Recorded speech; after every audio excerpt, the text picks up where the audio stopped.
This restaurant clearly shows its history. You can see the old bricks. You can tell that the interior has been here for a long time.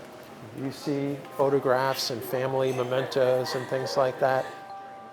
The Chicago Cafe in Woodland, which is just up the road from Davis, might well be the oldest Chinese restaurant in the United States.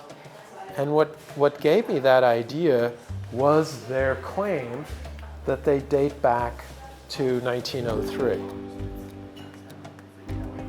I asked some of the students who were working with me on Asian American research in general if they were interested in exploring this question as a historical matter, and we started working on it.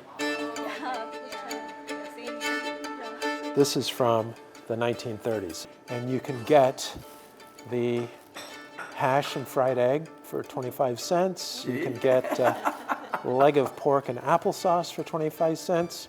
If you want a T-bone steak, that's going to cost you 35 cents. For me, it's really great to learn from students from the law school, as well as from other disciplines such as English literature and cultural studies, so that we approach the research subject from entirely different perspectives. Even though restaurants might not leave a written or archival footprint, there is one, whether it's in the communities that we live in or it's in what has been there beforehand. I think this is a really remarkable way for me as well as for them about learning about the past and thinking in the context of this one specific example of how a whole generation of people made their way in a often difficult, often challenging context.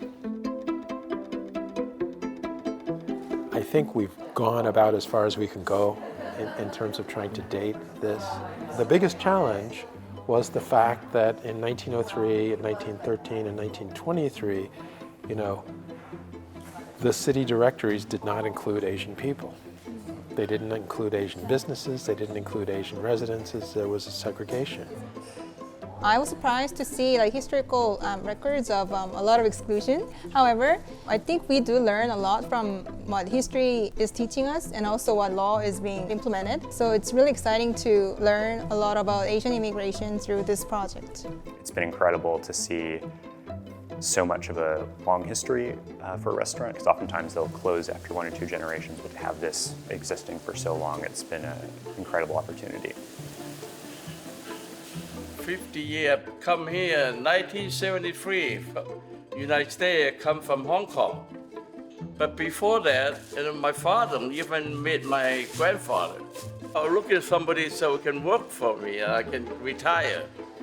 It does appear that the tradition of Fong's being here for over 100 years may be coming to an end, but somebody else should take it over. I think this is the oldest continuously operating Chinese restaurant in California for sure, and maybe the oldest continuously operating Chinese restaurant in the United States. That's a tradition that's worth keeping alive, so I'm hoping that somebody will take over this place and keep it going.